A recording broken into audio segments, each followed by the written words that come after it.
സത്യവിശ്വാസി വിശ്വാസികൾ അല്ലാഹു സുബ്ഹാനഹു വ തആലയുടെ വിധിവിലക്കുകൾ ജീവിതത്തിൻ്റെ നിഖില മേഖലകളിലും പാലിച്ചുകൊണ്ട് ജീവിതത്തെ ചിട്ടപ്പെടുത്തണേ, ക്രമപ്പെടുത്തണേ എന്ന് സ്വന്തത്തെ മറക്കാതെ ഉപദേശിക്കുകയാണ്. അതീവ ഗൗരവത്തോടു കൂടി വസിയത്ത് നൽകുകയാണ്. വിശുദ്ധ റമദാനിൻ്റെ അവസാനത്തെ വെള്ളിയാഴ്ച അല്ലാഹു സുബ്ഹാനഹു വ തആലയ്ക്ക് വേണ്ടി നോമ്പനുഷ്ഠിച്ച്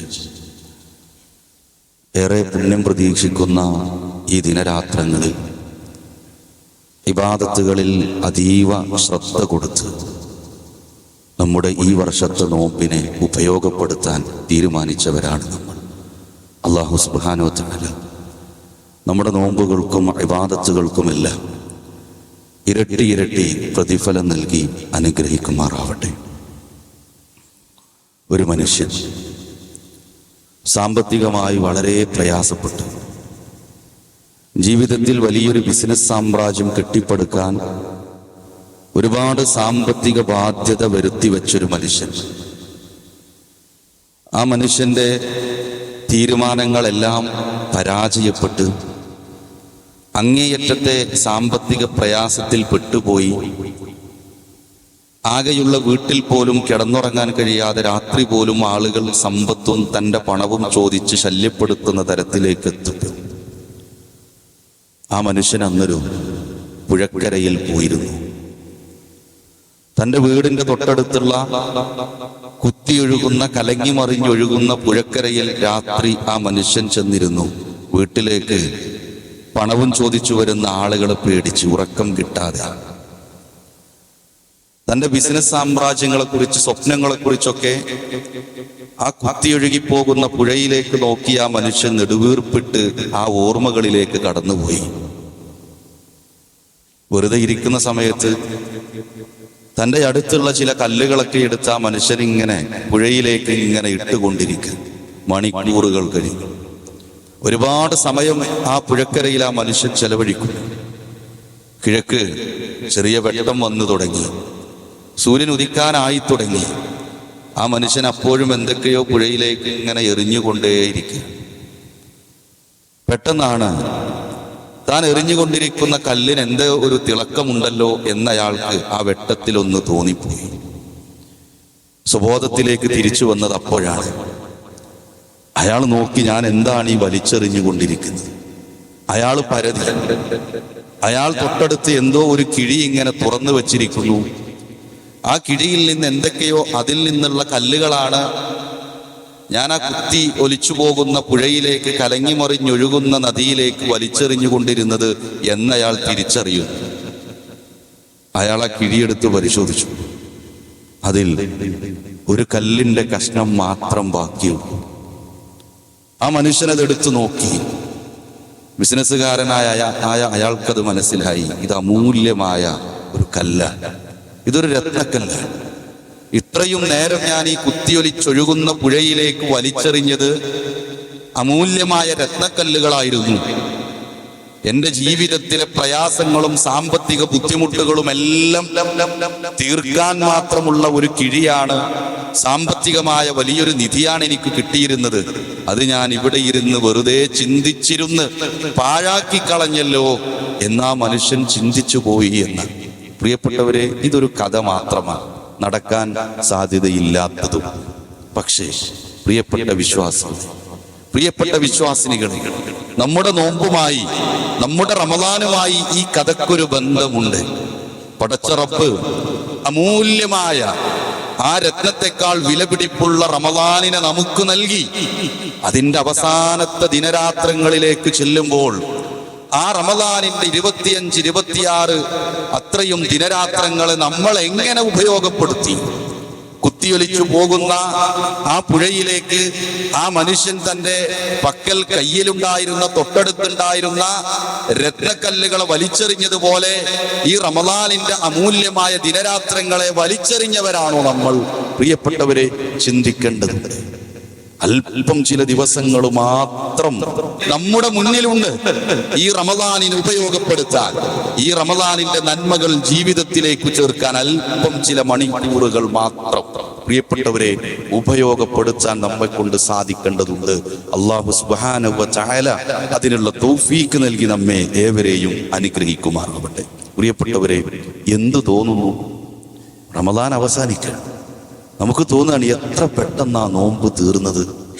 റമദാനിലെ 4ാമത്തെ ജുമഅയോ, എത്ര പെട്ടെന്നാണ് നോമ്പുകൾ തീർന്നു പോയത്. എന്തു തോന്നുന്നു ഇപ്പോൾ? അടുത്ത ഒരു വെള്ളി ഒരു പക്ഷേ നോമ്പുകാരായിട്ടായിരിക്കണമെന്നില്ല നമ്മൾ ഈ പടച്ചറപ്പിന്റെ ഭവനത്തിലിരിക്കുന്നത്. വിശപ്പ് സഹിക്കാതെ ഇത്രയധികം ഈമാനോടുകൂടി നമുക്ക് ഇരിക്കാൻ കഴിയുമോ പ്രിയപ്പെട്ടവരെ? ജുമഅ തുടങ്ങുന്നതിന് മുമ്പ് ഇന്ന് അകംപള്ളി മുഴുവനാണ്, ആളുകൾക്ക് പുറത്തിരിക്കേണ്ട അവസ്ഥയാണ്. അടുത്ത വെള്ളിയാഴ്ച ഇങ്ങനെ ഒരു അവസ്ഥയുണ്ടാകുമോ? നമ്മളിവിടെയുണ്ട്, നമുക്കൊഴിവുണ്ട്, നമ്മുടെ ബിസിനസ് ഇവിടെയുണ്ട്. എങ്കിലും റമദാന് കഴിഞ്ഞാലും ഇതുപോലെ ഈ നന്മയിലേക്ക് വെള്ളിയാഴ്ചയിലേക്ക് വരാൻ പ്രിയപ്പെട്ടവരെ നമുക്ക് കഴിയും. എന്ത് തോന്നുന്നു? റമദാൻ അവസാനിക്കുന്നു. സന്തോഷമാണോ തോന്നുന്നത്? ഒരു മാസക്കാലം അത് വല്ലാത്തൊരു പ്രയാസമായിരുന്നു, ഇനി അങ്ങോട്ട് എനിക്ക് ഭക്ഷണം കഴിക്കാം എന്ന സന്തോഷമാണോ പ്രിയപ്പെട്ടവരെ നമ്മുടെ ഹൃദയത്തിലുള്ളത്? അല്ലല്ലോ. 11 മാസത്തെക്കാൾ കൂടുതൽ നല്ല ഭക്ഷണം നന്നായി കഴിച്ചത് ഈ മാസത്തിലാണ്, അല്ലേ? നല്ല ഭക്ഷണം നന്നായി കഴിച്ചത് ഈ മാസത്തിലാണ്. ഭക്ഷണം കഴിക്കാൻ കഴിയും എന്നതിൻ്റെ പേരിൽ സന്തോഷിക്കുന്നവരല്ല നമ്മൾ. ചില കാര്യങ്ങളൊക്കെ ഞാൻ ഒഴിവാക്കി റമദാനിന്റെ പകലിൽ. ആ ലഹരി എൻ്റെ ജീവിതത്തിൽ നിന്ന് ഒരു മാസം എനിക്ക് മാറ്റി നിർത്താൻ കഴിഞ്ഞു. റമദാന് കഴിയട്ടെ, പെരുന്നാൾ വരട്ടെ, അത് കഴിഞ്ഞിട്ട് ലഹരിയിലേക്ക് തിരികെ പോകണം എന്നതാണോ പ്രിയപ്പെട്ടവരെ നമ്മുടെ ഉള്ളിലുള്ള സന്തോഷം? നമ്മുടെ ഹൃദയത്തോട് ചോദിക്കണം. റമദാനിന്റെ ദിനരാത്രങ്ങൾ അവസാനിക്കുമ്പോ ജീവിതത്തിലെ വലിയ ഒരു സൗഭാഗ്യമാണ് നഷ്ടപ്പെട്ടു പോയത് എന്ന ഒരു ഖേദമാണ്. പ്രിയപ്പെട്ട അതിഥി വീട്ടിലേക്ക് വന്ന് ആ അതിഥിയെ യാത്രയയക്കുമ്പോൾ നമ്മുടെ ഹൃദയത്തിൽ ഉണ്ടാകുന്ന പറഞ്ഞറിയിക്കാൻ കഴിയാത്ത ഒരു വിഷമം, ഒരു വല്ലാത്തൊരു മനപ്രയാസം റമദാനിനെ യാത്രയയക്കുമ്പോഴും പ്രിയപ്പെട്ടവരെ നമ്മുടെ ഉള്ളിൽ ഉണ്ടാവണം. എന്തുകൊണ്ട് റമദാൻ നമുക്ക് പ്രിയപ്പെട്ടതാകുന്നു? നമ്മുടെ ജീവിതത്തിൽ വന്നുപോയ, ജീവിതത്തിൽ സംഭവിച്ചു പോയ, അറിഞ്ഞോ അറിയാതെയോ കടന്നു വന്ന വലുതും ചെറുതുമായ പാപക്കറകളുണ്ട്. അതിനെ മായ്ച്ചു കളയാനുള്ള ഒരു അവസരമാണ് റമദാൻ. അള്ളാഹുവിന്റെ ഉത്തമ സൃഷ്ടികളായ മനുഷ്യരെ പറ്റി പറഞ്ഞത് അവരുടെ ജീവിതത്തിൽ തിന്മകൾ ഉണ്ടാകുന്ന മലക്കുകളെ പോലെയല്ല മനുഷ്യർ. അതുകൊണ്ടാണ് മഹാനായ സ്വഹാബി ശ്രേഷ്ഠൻ അബൂ ഹുറൈറ റളിയല്ലാഹു അൻഹു മരണശയ്യയിൽ കിടക്കാൻ മരിക്കുന്ന ഉറപ്പായ അദ്ദേഹത്തിന് തന്റെ കൂടെയുള്ള, തന്റെ തൊട്ടടുത്തുള്ള സ്വഹാബാക്കളെ വിളിച്ചുകൊണ്ട് അദ്ദേഹം പറഞ്ഞു, കുൻതു ഖസംതു അൻകും ശൈഅൻ സമിഅതുഹു മിർ റസൂലില്ലാഹി സ്വല്ലല്ലാഹു അലൈഹി വസല്ലം. എന്റെ പ്രവാചകനിൽ നിന്ന് കേട്ട ചില വാചകങ്ങൾ നിങ്ങൾക്ക് പറഞ്ഞു തരാതെ ഞാൻ ഇതുവരെ മറച്ചു വച്ചിരിക്കുകയായിരുന്നു. ഇനിയും ഞാനത് മറച്ചു വെച്ചാൽ ഞാനെങ്ങാനും മരണപ്പെട്ടു പോകുമോ എന്ന് ഞാൻ ഭയപ്പെടുന്നു. സ്വഹാബാക്കളൊക്കെ ഇങ്ങനെ കരുതിയിരിക്കുക, എന്തായിരിക്കും അബൂ അയ്യൂബിൽ അൻസാരി റളിയല്ലാഹു അൻഹു പ്രവാചകൻ സല്ലല്ലാഹു അലൈഹി വസല്ലമയിൽ നിന്ന് കേട്ടത്. അദ്ദേഹം പറഞ്ഞു തുടങ്ങി, സമിഅതു റസൂലുള്ളാഹി സല്ലല്ലാഹു അലൈഹി വസല്ലം, ഞാൻ എൻ്റെ പ്രവാചകൻ സല്ലല്ലാഹു അലൈഹി വസല്ലമയിൽ നിന്ന് കേൾക്കുന്നു, ലൗലാ അന്നകും തുദ്നിബൂൻ, നിങ്ങളെങ്ങാനും തെറ്റു ചെയ്യാത്ത സൃഷ്ടികളായിരുന്നുവെങ്കിൽ ലഖലഖല്ലാഹു ഖൽഖൻ, അല്ലാഹു മറ്റൊരു സൃഷ്ടിയെ ഇവിടെ ഉണ്ടാക്കുമായിരുന്നു. യുദ്നിബൂൻ, തിന്മകൾ ചെയ്യുന്ന, തെറ്റുകൾ ചെയ്യുന്ന സൃഷ്ടിയെ ഇവിടെ സൃഷ്ടിക്കുമായിരുന്നു. യഗ്ഫിർ ലഹും, എന്നിട്ടവർക്ക് പുറത്തു കൊടുക്കുമായിരുന്നു. എന്തായി പറഞ്ഞതിനർത്ഥം? നമ്മളൊക്കെ തെറ്റ് ചെയ്യണമെന്ന അല്ല. മനുഷ്യന്റെ ജീവിതത്തിൽ തെറ്റുകൾ കടന്നു വരും, പക്ഷേ അത് പുറത്തു കൊടുക്കാൻ പടച്ച റബ്ബ് എപ്പോഴും റെഡിയാണ്. അള്ളാഹു നോക്കി നിൽക്കാൻ. ആരാണ് റബ്ബിനോട് പാപമോചനം ചോദിക്കുന്നത്? ആരാണ് റബ്ബേ പൊറത്തു തരണമെന്ന് പറയുന്നത്? ആരാണ്? അവന് പൊറത്തു കൊടുക്കാൻ റബ്ബ് റെഡിയാണ്. നമ്മൾ റെഡിയാണോ പ്രിയപ്പെട്ടവരെ? നമ്മളെ റബ്ബിനോട് ആ പാപമോചനം ചോദിക്കാൻ നമ്മൾ തയ്യാറായിട്ടുണ്ടോ പ്രിയപ്പെട്ടവരെ? ജീവിതത്തിൽ തിന്മകൾ വന്നിട്ടുണ്ടാവാം, ആരുമയത്ത് സംഭവിച്ചു പോയതുണ്ടാവാം. അത് പടച്ച റബ്ബിനോട് പറഞ്ഞുവോ നമ്മൾ? നോമ്പിന്റെ ശ്രേഷ്ഠതകൾ പറഞ്ഞപ്പോൾ നമ്മൾ പറഞ്ഞു,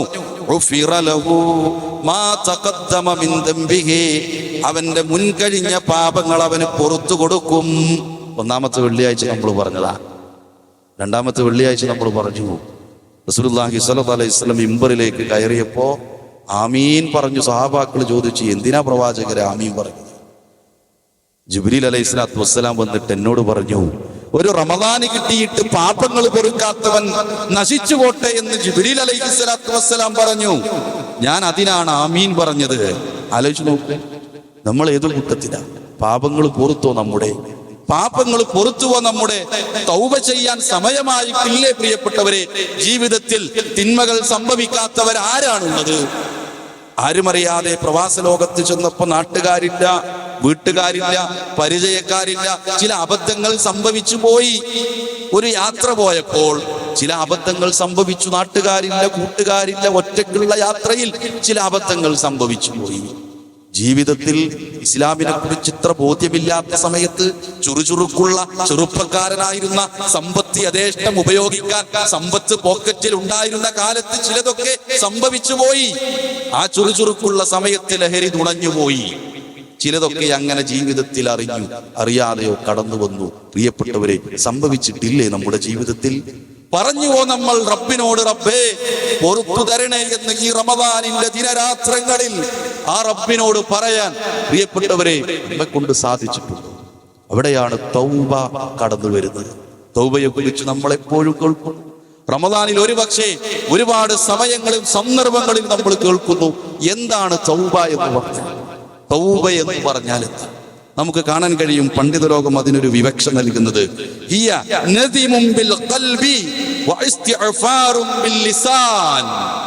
ഹൃദയം കൊണ്ടുള്ളൊരു ഖേദമാണ് തൗബ.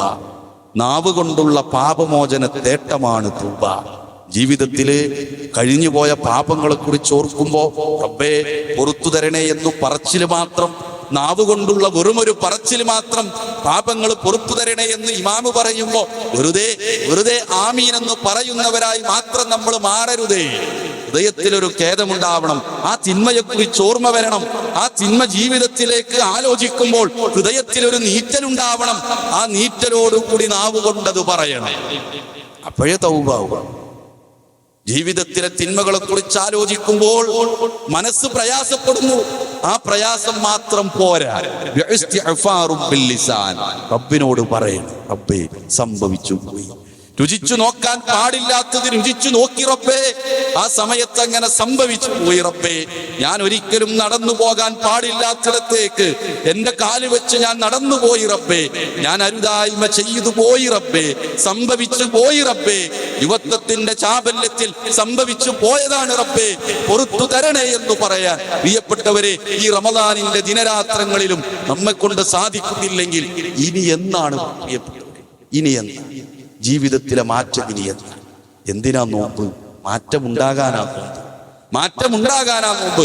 ലഅല്ലക്കും തത്തഖൂൻ, തെക്കുവയുള്ളവരായി മാറാനാ നോമ്പ്. മാറിയോ നമ്മൾ മാറിയോ? തെക്കുവയുള്ളവരായി മാറിയോ പ്രിയപ്പെട്ടവരെ? മാറിയാൽ അടുത്ത വെള്ളിയാഴ്ച ഇതുപോലെ ആളുകൾ ഇവിടെ ഒരുമിച്ച് കൂടും. ഇതുപോലെ നമ്മൾ പള്ളിയിലേക്ക് നേരത്തെ വരും, സൂറത്തുൽ കഹ്ഫ് പാരായണം ചെയ്യും. സുബഹി ജമാഅത്തിന് റമദാനിലുള്ള ആളുകൾ പിന്നീട് അങ്ങോട്ടും തുടർന്നുണ്ടാകും ജീവിതത്തിൽ. പെരുന്നാളിന്റെ ദിവസവും സുബഹി ജമാഅത്തിന് പോകാൻ കഴിഞ്ഞുവോ? ജീവിതത്തിൽ തെക്കുവയുണ്ടായി എന്നാണ് അർത്ഥം. ഇനി അങ്ങോട്ട് ജീവിതത്തിൽ രാത്രി നമസ്കാരത്തെ കുറച്ചെങ്കിലും ഉപയോഗപ്പെടുത്താൻ സാധിച്ചുവോ? ജീവിതത്തിൽ തെക്കുവയുണ്ടായി എന്നർത്ഥം. റമദാന് കഴിയട്ടെ, ഇന്നതൊന്നുമില്ലല്ലോ, രാത്രി ഇന്നടത്ത് പോകാം, ഇന്നത് ചെയ്യാം, തറാവീഹില്ലല്ലോ, നന്നായി ഭക്ഷണം കഴിച്ച് ഇന്ന തിന്മകളിലേക്ക് പോകാലോ എന്നാണോ ചിന്തിക്കുന്നത്? ലഅല്ലക്കും തത്തഖൂനിൽ പ്രിയപ്പെട്ടവരെ നമ്മൾ പെടില്ല. അല്ലാഹു സുബ്ഹാനഹു വ തആല പറയാണ്, വതൂബൂ ഇലല്ലാഹി ജമീഅ, നിങ്ങൾ എല്ലാവരും അല്ലാഹുവിനോട് തൗബ ചോദിക്കണേ. ആരോടാ പറയുന്നത്? അയ്യുഹൽ മുഅ്മിനൂൻ,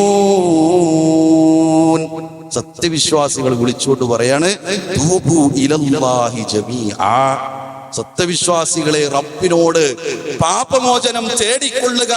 ലഅല്ലകും തുഫ്ലിഹൂൻ, നിങ്ങൾ വിജയിക്കുന്നവരായേക്കാം. ദുനിയാവിലല്ല, പരലോകത്ത് വിജയിക്കുന്നവരായേക്കാം തൗബ ചോദിച്ചാൽ. മറ്റൊരിടത്ത് നമുക്ക് കാണാൻ കഴിയും, യാ അയ്യുഹല്ലദീന ആമനൂ, അവിടെയും വിളിക്കുന്നത് വിശ്വാസികളെയാണ്. തൂബൂ ഇലല്ലാഹി തൗബത്തൻ നസൂഹാ, ആത്മാർത്ഥമായി പടച്ച റബ്ബിനോട് തൗബ ചെയ്തു കൊള്ളുക. അസാ റബ്ബുക്കും അയ്യുകഫിറ അൻകും സയ്യിആതികും, നിങ്ങളുടെ ജീവിതത്തിൽ സംഭവിച്ചു പോയ സൂഹകളുണ്ട്, തിന്മകളുണ്ട്, അരുതായ്മകളുണ്ട്, പാപക്കറയുണ്ട്, അത് പടച്ച റബ്ബ് മായ്ച്ചു കളഞ്ഞേക്കാം. ആത്മാർത്ഥമായി പടച്ച റബ്ബിനോട് തിന്മകളെ എടുത്തു പറഞ്ഞു. പ്രിയപ്പെട്ടവരെ, ഒരിറ്റു കണ്ണുനീര് വാർക്കാൻ കഴിഞ്ഞുവോ നമുക്ക്? ജീവിതത്തിൽ സംഭവിച്ചു പോയത് എത്ര നിസ്സാരമാണെങ്കിലും, അന്യനെ വാക്കുകൊണ്ട് പ്രയാസപ്പെടുത്തിയതാണെങ്കിലും, ആ പറഞ്ഞ വാക്കിനെ കുറിച്ചോർത്ത് ഒരിറ്റു കണ്ണുനീര് വാർക്കാൻ സാധിച്ചിട്ടില്ലെങ്കിൽ, പ്രിയപ്പെട്ടവരെ, നമ്മുടെ ഹൃദയം അത്രയൊക്കെ കടുത്തു പോയോ? പാപങ്ങളെ കുറിച്ചോർത്ത് കണ്ണു നനയാൻ പ്രിയപ്പെട്ട വിശ്വാസികളെ നമ്മെ കൊണ്ട് സാധിക്കേണ്ടതുണ്ട്. തൗബയെ കുറിച്ച് പറയുമ്പോ ചിലരൊക്കെ നിരാശരാണ്. എനിക്കൊന്നും ചിലപ്പോ പടച്ചുറപ്പ് പുറത്തരൂല, അതിനു മാത്രം ഞാൻ ചെയ്തിട്ടുണ്ട്, അതിനു മാത്രം ഞാൻ ചെയ്തു കൂട്ടിയിട്ടുണ്ട്, തെറ്റാണെന്നറിഞ്ഞിട്ടും വീണ്ടും വീണ്ടും ആ തിന്മയിലേക്ക് ഞാൻ പോയിട്ടുണ്ട്, എനിക്ക് പടച്ചുറപ്പ് പുറത്തു തരുമോ എന്ന് ആശങ്കപ്പെടുന്ന ആളുകളുണ്ട്. അല്ലാഹു സുബ്ഹാനഹു തആല പ്രവാചകൻ സല്ലല്ലാഹു അലൈഹി വസല്ലമയോട് പറയാണ്, ഖുൽ, നബിയെ പറഞ്ഞു കൊടുക്കണം. ആരോടാണ് പറഞ്ഞു കൊടുക്കേണ്ടത്? യാ ഇബാദിയല്ലദീന അസ്റഫൂ അലാ അൻഫുസിഹിം, സ്വന്തത്തോട് അക്രമം പ്രവർത്തിച്ച എന്റെ അടിയാറുകളുണ്ട്, ജീവിതത്തിൽ തിന്മകൾ ചെയ്ത എന്റെ അടിമകളുണ്ട്, ജീവിതത്തിൽ പാപം ചെയ്ത എന്റെ വിശ്വാസികളായ അടിമകളുണ്ട്. ലാ തഖ്നതൂ, നിരാശപ്പെടരുതേ എന്നവരോട് പറയണം. ലാ തഖ്നതൂ മിർ റഹ്മത്തില്ലാഹ്, അല്ലാഹുവിന്റെ കാരുണ്യത്തെ കുറിച്ച് ഓർത്ത് നിരാശപ്പെടരുതേ. എനിക്ക് അല്ലാഹു പുറത്തു തരൂ, ഞാൻ അതിന് മാത്രം ചെയ്തില്ലേ, എനിക്ക് റബ്ബ് പുറത്തു തരുമോ? ആശങ്ക വേണ്ട, റബ്ബിന്റെ കാരുണ്യത്തിൽ നിരാശരാവേണ്ടതില്ല. ഇന്നല്ലാഹ യഗ്ഫിറു ദുനൂബ ജമീആ, അല്ലാഹു സകല പാപങ്ങളും പുറത്തു കൊടുക്കുന്നവനാണ്. ഇന്നഹു ഹുവൽ ഗഫൂറുർ റഹീം, അവൻ ഏറെ പൊറുക്കുന്നവനാണ്, അവൻ കരുണാനിധിയുമാകുന്നു. ഇപ്പോ മാറാൻ റെഡിയാണോ? റബ്ബ് പുറത്തു തരും. ഇന്ന് ആ തിന്മകളോട് രാജി പറയാൻ റെഡിയാണോ? ഈ റമദാനിൽ ലഹരിയോട് രാജി പറയാൻ റെഡിയാണോ? പലിശയോട് രാജി പറയാൻ റെഡിയാണോ? ജീവിതത്തിൽ സംഭവിച്ചു പോകുന്ന, ആവർത്തിച്ചു പോകുന്ന അനാവശ്യ വാക്കുകളെ ഉപേക്ഷിക്കാൻ റമദാനിന്റെ പകലിൽ സാധിച്ചു, ഇനി അങ്ങോട്ട് സാധിക്കുമോ? റബ്ബ് പുറത്തു തരും. സാമ്പത്തികമായി ആളുകളെ ബുദ്ധിമുട്ടിച്ച് പ്രയാസപ്പെടുത്തി, കൊള്ളവെപ്പും പൂഴ്ത്തിവെപ്പും നടത്തി, ആളുകളെ വഞ്ചിച്ച് അന്യന്റെ പോക്കറ്റിലെ പണം നമ്മുടെ പോക്കറ്റിലേക്ക് ഇടുന്ന കച്ചവടമാണോ നമ്മുടേത്? ഈ റമദാനിൽ മാറ്റമുണ്ടായോ? ഇനി അങ്ങോട്ട് റബ്ബ് പുറത്തു തരും. നമ്മൾ റെഡിയാണോ? റബ്ബ് പുറത്തു തരാൻ റെഡിയാണ്. 100 ആളെ കൊന്ന മനുഷ്യൻ നമുക്ക് കാണാൻ കഴിയുന്നത് സ്വഹീഹ് മുസ്ലിമിലെ 2766 ഹദീസ്. 100 മനുഷ്യരെ കൊന്നൊരാൾ, കൊലപ്പെടുത്തിയൊരു മനുഷ്യൻ പാപമോചനത്തിന്റെ ഹൃദയവുമായി, തൗബയുടെ ഹൃദയവുമായി മറ്റൊരു നാട്ടിലേക്ക് സഞ്ചരിച്ചു കൊണ്ടിരിക്കുകയാണ്. ആ യാത്രക്കിടെ ആ മനുഷ്യൻ മരണപ്പെട്ടു വന്നു. റഹ്മത്തിന്റെയും ശിക്ഷയുടെയും മലക്കുകൾ വന്നു. ആരെടുത്തു പോകും അവനെ?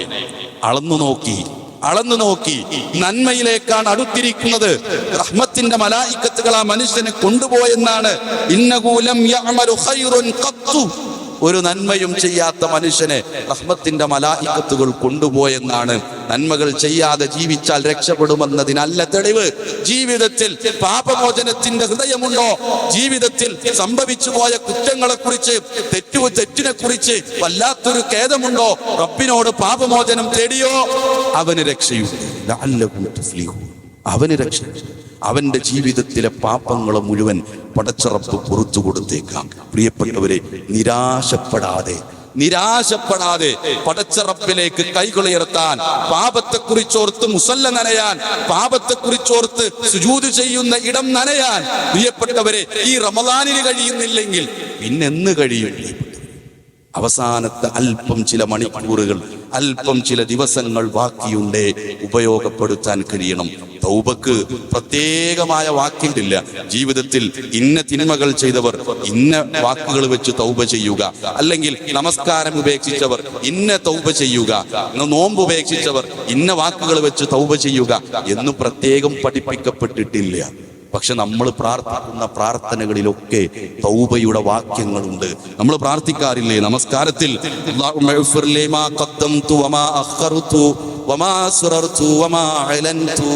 അങ്ങനെ തുടങ്ങുന്ന പ്രാർത്ഥനയുണ്ട്. എത്ര ആളുകൾക്ക് അതിന്റെ അർത്ഥമറിയാം? നമസ്കാരത്തിൽ അതങ്ങനെ ഓട്ടോമാറ്റിക്കായിട്ട് അങ്ങനെ വരും. അത് കഴിഞ്ഞാല് വസീദജ്ജാലിനെ തേടിയിട്ട് നേരെ സലാം വീട്ടും. ഈ പ്രാർത്ഥനയുടെ അർത്ഥം എത്ര ആളുകൾക്കറിയാം? അത്രയും മഹത്തായ അർത്ഥമുണ്ടതിന്, അത്രയും മഹത്തായ അർത്ഥമുണ്ടതിന്. ഇനി പ്രാർത്ഥനകൾ അറബി വെച്ചിട്ടില്ലെങ്കിലും റബ്ബിനോട് പറഞ്ഞൂടെ, റബ്ബെ പറ്റിപ്പോയി, ഇനി ഉണ്ടാവില്ല എന്റെ ജീവിതത്തിൽ, ഇനി അങ്ങോട്ട് നോക്കില്ല ഞാൻ, അങ്ങോട്ട് നടക്കില്ല ഞാൻ സ്പർശിക്കുകയില്ല, ഞാനത് രുചിച്ചു നോക്കുകയില്ല, എന്റെ ചുണ്ടിനിടയിൽ ഇനി അതിന് സ്ഥാനമില്ല, എന്റെ ശരീരത്തിലേക്ക് ഇഞ്ചക്ഷൻ ഞാൻ കയറ്റുകയില്ല, എന്റെ ജീവിതത്തിൽ ഇനിയില്ല, പലിശയില്ല എന്ന് തീരുമാനമെടുക്കാൻ കഴിഞ്ഞൂടെ പ്രിയപ്പെട്ടു? അവർക്ക് മാത്രമാണ് വിജയിക്കാൻ സാധിക്കുക. ചില നിബന്ധനകൾ വെച്ചു. വെറുതെ അസ്തഗ്ഫിറുല്ലാ എല്ലാ നോമ്പിനും പടച്ചോനെ പറ്റിപ്പോയി, അത് പുറത്തു തരണേ. അടുത്ത നോമ്പിനും ആ പറ്റിപ്പോയ അതേ തിന്മയെ എടുത്തു പറയാനുള്ളത്. കഴിഞ്ഞ റമദാനിൽ എന്തു പറഞ്ഞു അതെന്നെ എടുത്തു പറയാനുള്ളത്. റമദാന് കഴിഞ്ഞപ്പോ തൗബ മറന്നു, നോമ്പ് മറന്നു, തെക്കുവ മറന്നു. ജീവിതത്തിൽ ഇനി അങ്ങോട്ട് ജീവിതത്തിന്റെ നേട്ടങ്ങളിലേക്ക് ഓടിപ്പോകുമ്പോ തൗബയെ കുറിച്ച് മറന്നു പോകുന്നു. അതുകൊണ്ട് പണ്ഡിത ലോകം അതിന് ചില വിവക്ഷകൾ നൽകി. ഒന്നാമത്തത്, തൗബ ചെയ്യുന്ന വിഷയത്തിൽ നിന്ന് പൂർണ്ണമായി വിട്ടു നിൽക്കണം. ഇനിയില്ല, അത് എത്ര നഷ്ടം സഹിച്ചാലും, ഒരു 10 സെന്റ് വിറ്റാലും ശരി, ഇനിയില്ല, ആ തിന്മയിലേക്ക് ഞാനില്ല, ആ ഒരു പ്രവർത്തനം എൻ്റെ ജീവിതത്തിലില്ല. ഒന്നാമത്തത് അത് പൂർണ്ണമായി ഉപേക്ഷിച്ചിട്ടാ റബ്ബിനോട് പ്രാർത്ഥിക്കേണ്ടത്. ലഹരി ഉപേക്ഷിച്ചിട്ടാണ് ലഹരി സംഭവിച്ചു പോയ സമയങ്ങളെ കുറിച്ച്, ആ ഒരു സമയത്തെ കുറിച്ച് റബ്ബിനോട് പ്രാർത്ഥിക്കേണ്ടത്. ലഹരി ഉപയോഗിച്ചു കൊണ്ടിരിക്കെ പ്രാർത്ഥിച്ചിട്ട് ഫലമില്ല. രണ്ടാമത്തെ വിഷയം, വല്ലാത്തൊരു ഖേദമുണ്ടാവണം. ജീവിതത്തിൽ അന്ന് സംഭവിച്ച തിന്മകളെപ്പറ്റി അന്ന് വല്ലാത്തൊരു രസമായിരുന്നു, അന്നായിരുന്നു ജീവിതം, അന്ന് എങ്ങനെയൊക്കെ ആയാലും അന്ന് വല്ലാത്ത ഒരു സുന്ദരമായ ജീവിതമായിരുന്നു എന്ന് കരുതിയിട്ട് റബ്ബെ പുറത്തു തരണേ എന്ന് പറയുന്നതിൽ അർത്ഥമില്ല. സംഭവിച്ചു പോയ തെറ്റിനെ കുറിച്ച് ആലോചിക്കുമ്പോൾ നെഞ്ചു പൊട്ടണം, ഖേദമുണ്ടാവണം. അത് രണ്ടാമത്തെ നിബന്ധന.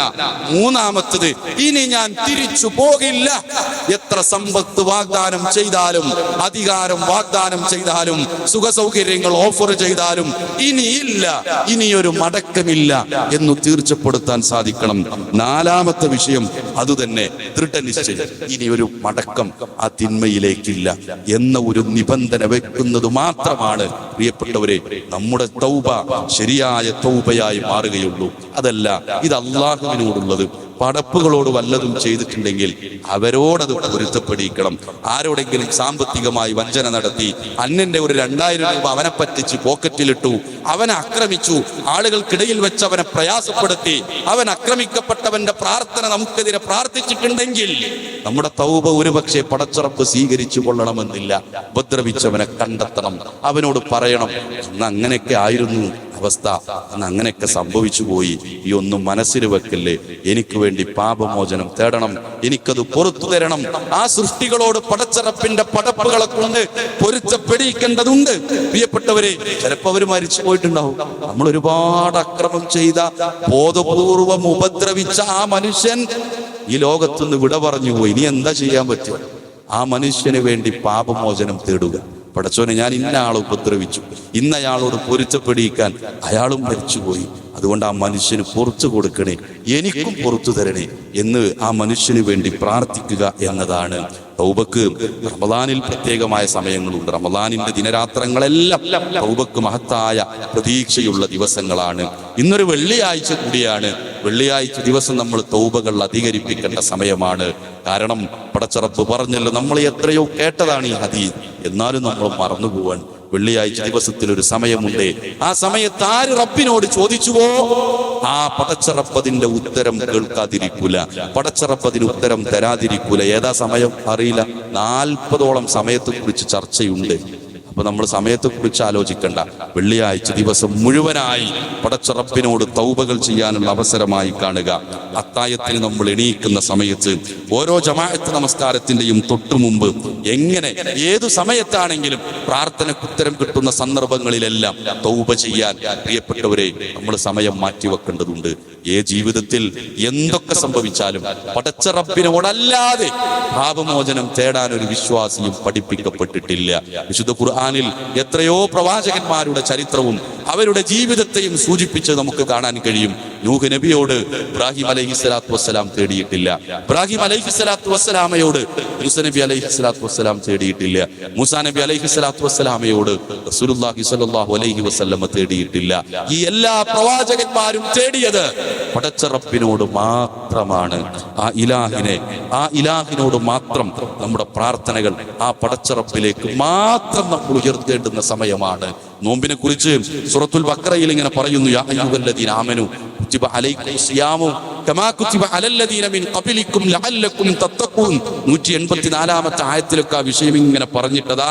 അതിനിടയിൽ ഒരു ആയത്തിൽ റബ്ബ് പറയാണ്, വഇദാ സഅലക ഇബാദി അന്നി, പ്രവാചകരെ എന്നെ കുറിച്ച് എൻ്റെ അടിമകൾ ചോദിക്കും, അവർക്ക് പറഞ്ഞു കൊടുക്കണം, ഫഇന്നി ഖരീബ്, ഞാൻ അവരോട് ഏറ്റവും അടുത്തുള്ളയാളാണ്. ഉജീബു ദഅവത്തദ്ദാഇ ഇദാ ദആനി, എന്നോടാര് പ്രാർത്ഥിക്കുന്നുണ്ടോ അവന് ഞാൻ ഉത്തരം നൽകും. ഫല്യസ്തജീബൂ ലി വൽയുഅ്മിനൂ ബി ലഅല്ലഹും യർഷുദൂൻ, അവർ നേർവഴി പ്രാപിക്കാൻ വേണ്ടിയിട്ടാണ്. പടച്ച റബ്ബ് നമ്മുടെ തൊട്ടടുത്തുണ്ട്. നമ്മുടെ പ്രാർത്ഥനകൾ ആ റബ്ബിനോട് മാത്രമേ ആകാവൂ. അള്ളാഹുവിനെ മറക്കാത്ത ഒരു ജീവിതം, ഏത് പ്രതിസന്ധി ഘട്ടങ്ങളിലും അള്ളാഹുവിന് വേണ്ടി മാത്രം നമ്മൾ കരങ്ങളുയർത്തുക. റമദാനിന്റെ അവസാനത്തെ പ്രധാനപ്പെട്ട ദിനരാത്രങ്ങളിൽ ആളുകളെ പള്ളിയിൽ നിന്ന് പാടത്തേക്ക് കൊണ്ടുപോകുന്നവർ നമ്മുടെ കൂട്ടത്തിലുണ്ട്. അവിടെ പോയി മറ്റു പലരോടും പ്രാർത്ഥിക്കുന്നവരുണ്ട്. ഈമാനും ഇഖ്തിബാസോടുകൂടി പാടവരമ്പത്ത് പോയി പാടത്ത് പ്രത്യേകം തയ്യാറാക്കുന്ന സ്വലാത്ത് നഗറിൽ പോയി പ്രാർത്ഥിക്കുന്നത് കൊണ്ട് എന്ത് ഫലമാണുള്ളത്? പള്ളിയിലിരുന്ന് പടച്ചിറപ്പിനോട് സംഭവിച്ചു പോയ തിന്മകളെ കുറിച്ച് സുജൂദിൽ കിടന്ന് പ്രാർത്ഥിച്ച് നന്മകൾ ചോദിച്ച് റയ്യാൻ ചോദിച്ച് സ്വർഗം ചോദിച്ച് പാപമോചനത്തിൽ നിന്ന് മുക്തി നേടാൻ പ്രിയപ്പെട്ട വിശ്വാസികളെ സാധിക്കേണ്ടതുണ്ട്. പെരുന്നാളിന് ഒരുങ്ങാനുള്ള ദിവസമല്ല നമ്മുടെ മുന്നിൽ ബാക്കിയുള്ളത്. പെരുന്നാളിന് നമ്മൾ ഒരുങ്ങണം. അതിന്റെ എല്ലാ ഒരുക്കവും നമുക്കുണ്ടാവണം. ഇൻഷാ അല്ലാഹ് സൂചിപ്പിക്കാം. പക്ഷേ റമദാനിനെ മറന്നുകൊണ്ടാവരുതേ, ഇബാദത്തുകളെ മറന്നുകൊണ്ടാവരുതേ. പടച്ചിറപ്പ് നമ്മുടെ നോമ്പ് സ്വീകരിച്ച് റയ്യാൻ എന്ന സ്വർഗ കവാടം നമുക്ക് നൽകി പടച്ച റബ്ബ് നമ്മെ അനുഗ്രഹിക്കുമാറാവട്ടെ.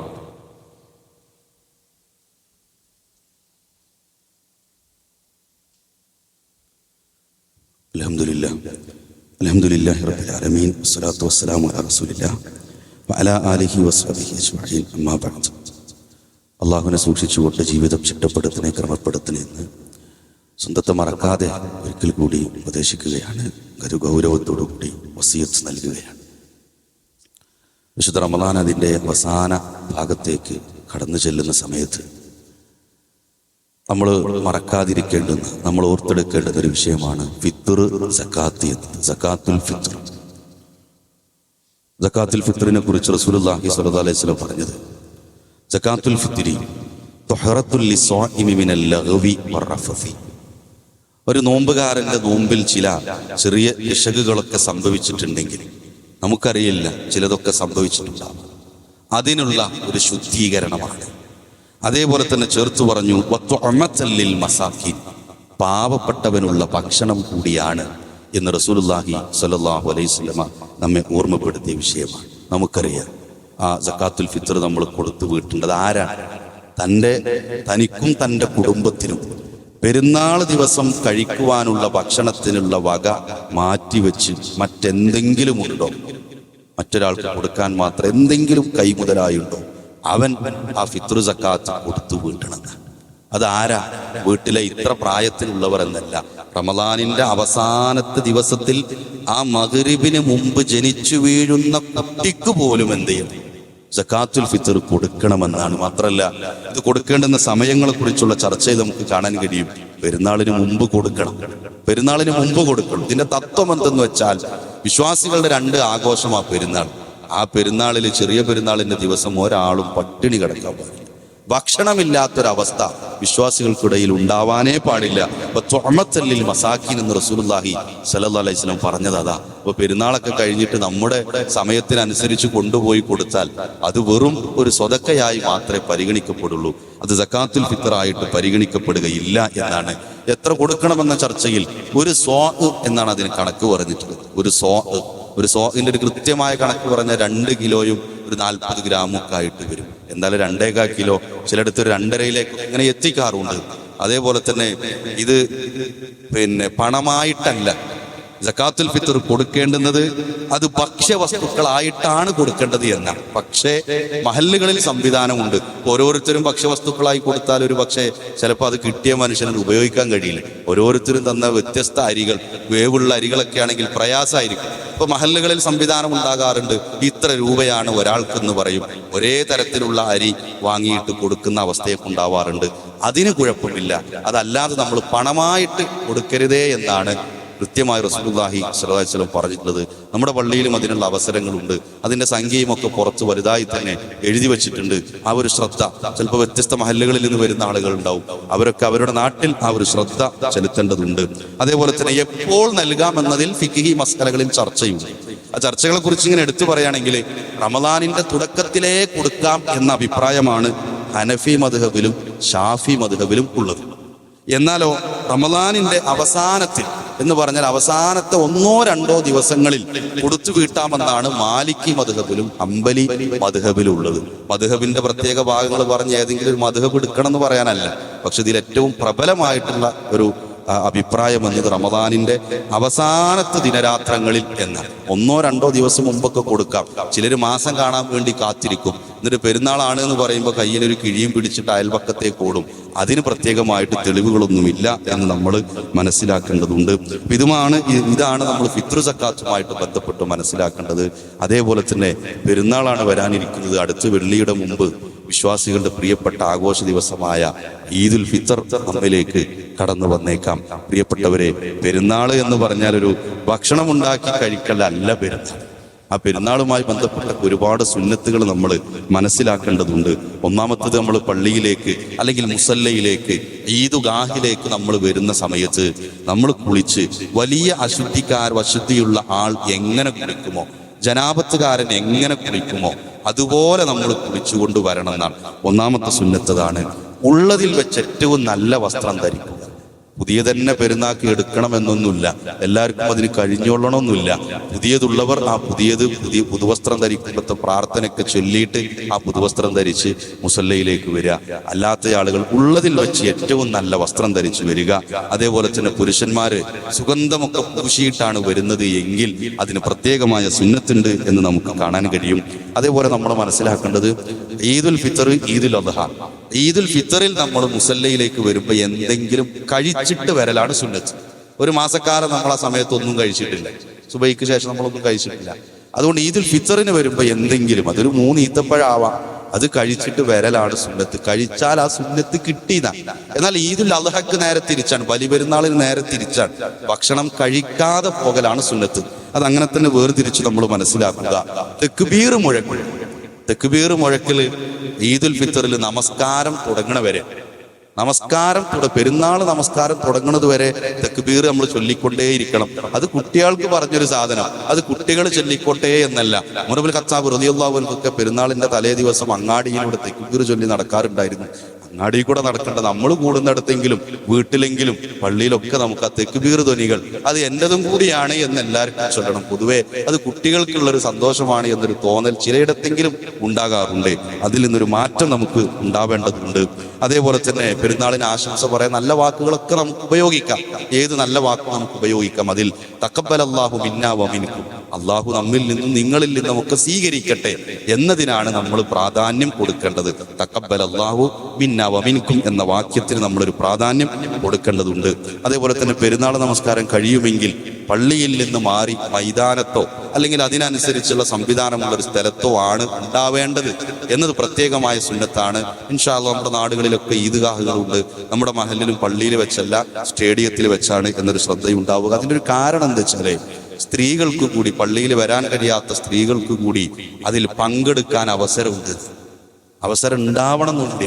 പ്രവാചകൻ സ്വല്ലല്ലാഹു അലൈഹി വസല്ലം പറഞ്ഞത്, ഒരു സ്ത്രീക്ക് വസ്ത്രമില്ലെങ്കിൽ, ഔറത്ത് മറക്കണ ഒരു വസ്ത്രമില്ലെങ്കിൽ വേറൊരു സ്ത്രീയിൽ നിന്ന് കടം വാങ്ങിയിട്ടെങ്കിലും അത് ധരിച്ചിട്ട് അവരെ കൊണ്ടുവരണം എന്നാണ്. അതിലൊരു ശ്രദ്ധ കൊടുക്കണം എന്നാണ്. വീട്ടിൽ മാത്രം ഇരിക്കുന്ന കല്യാണപ്രായമായ കന്യകകളൊക്കെ ഉണ്ടായിരുന്നു അന്ന്, അവരെ കൂടി നിങ്ങൾ വിളിച്ചു കൊണ്ടുവരൂ എന്ന് പ്രവാചകൻ സല്ലല്ലാഹു അലൈഹി വസല്ലം പറഞ്ഞിട്ടുണ്ട്.